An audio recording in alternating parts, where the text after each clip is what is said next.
Hola amigo, seas muy bienvenido a tu canal, La Palabra. Los creyentes nos vemos enfrentados a veces a la disyuntiva de tener que responder a varias preguntas sobre la Biblia. Una de ellas es, ¿hay errores en la Biblia? Para ser honestos, habría que responder que, a pesar de ser palabra de Dios, la Biblia sí contiene algunos errores. Pero inmediatamente después tenemos que precisar en qué consisten esos errores, para evitar que el otro se sumerja en el espanto o se vaya a encerrar en el fundamentalismo bíblico, que como bien dice un importante documento del magisterio de la Iglesia, es el suicidio del pensamiento. Hoy vamos a hablar de la verdad de la Biblia. Para comenzar hay que precisar este término, porque sucede que en el lenguaje cotidiano la palabra verdad tiene diversas acepciones. Un poco por herencia de la cultura griega y su filosofía, otro poco por la influencia de las ciencias exactas. La palabra verdad tiene que ver con cierta pretensión de exactitud y rigurosa objetividad. La verdad ha de poder confirmarse o demostrarse. Pero para la Biblia la idea de verdad es otra cosa. La verdad solo tiene que ver con la revelación del plan divino de salvación. Conocer la verdad es conocer el designio de Dios sobre los hombres. Así la verdad identificada con la revelación se convierte en sabiduría. Hombre sabio no es entonces el erudito que acumula muchos conocimientos producto de una vida dedicada al estudio, sino aquel que conoce la voluntad de Dios. Esa es la verdad que él busca. Para el Nuevo Testamento, la verdad se identifica completamente con Cristo y su Evangelio. San Pablo dice a los destinatarios de su carta a los Efesios que en él también ustedes, tras haber oído la palabra de la verdad, el Evangelio de nuestra salvación, y creado también en él, fuiste sellados con el Espíritu Santo de la promesa. Para el evangelista Juan, la verdad es la palabra de Dios dirigida a los hombres. Por eso dice, porque la ley fue dada por Moisés, la gracia y la verdad nos han llegado por Jesucristo. Y Jesús dice de sí mismo, yo soy el camino, la verdad y la vida. Jesús es la verdad, no en el sentido griego del término, sino en el sentido bíblico. Él no solo tiene la verdad como quien tiene algo que ha conquistado tras algún esfuerzo, sino que Él mismo es la verdad.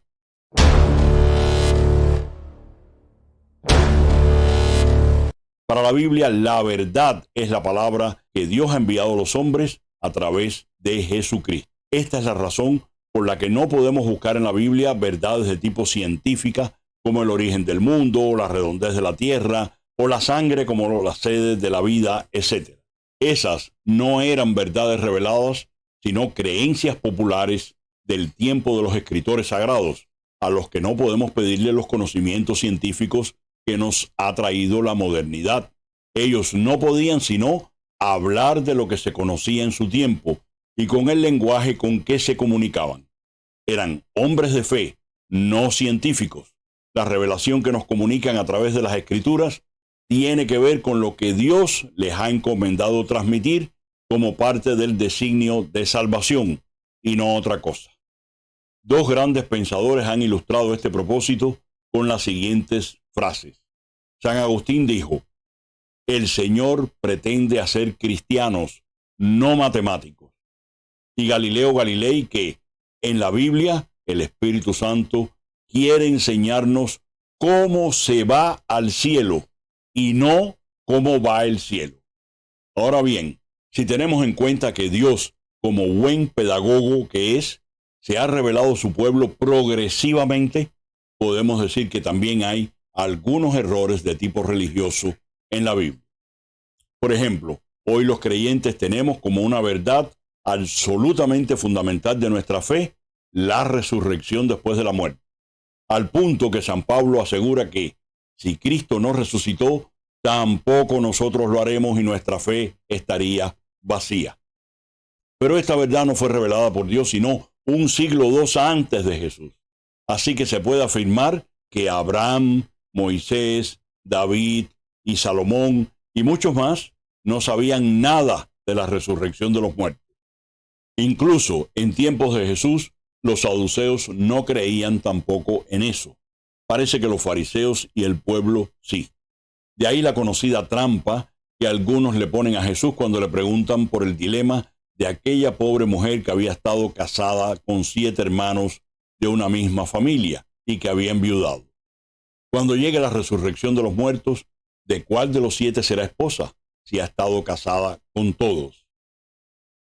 En el Antiguo Testamento podemos leer en el profeta Isaías: no esperan en tu fidelidad los que bajan a la fosa, los vivos son quienes te dan gracias. Mientras que en el libro del Apocalipsis, escrito algunos años después de la resurrección de Jesús, se dice: después de esto vi una multitud inmensa de todas las naciones y pueblos que estaban delante del trono y aclamaban con gran voz: la salvación pertenece a nuestro Dios. Esta gran multitud son todos los que han pasado ya de esta vida a la eternidad.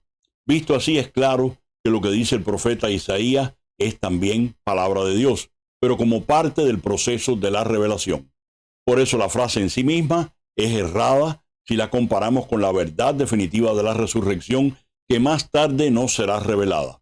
Isaías tampoco tenía por qué saber lo que el Señor no le reveló a él. Esto mismo podríamos aplicar al mandato de no comer cerdo que habían recibido con Moisés, mientras que Pedro escuchó del cielo una voz que le decía: Pedro, mata y come. Lo que Dios ha purificado, no lo llames tú profano. O al mandamiento de guardar el sábado, que los cristianos trasladamos al domingo porque Jesús resucitó el primer día de la semana y podíamos celebrar el memorial de la nueva Pascua. Sin salirnos de la Escritura, podemos encontrar rastros de esto en el libro del Apocalipsis, donde aparece la primera referencia a este día de la semana con sentido cristiano. Juan lo llama el Kyriake, que se tradujo al latín como Dominicum, de donde viene nuestro domingo o día del Señor, que es lo que significa esa palabra.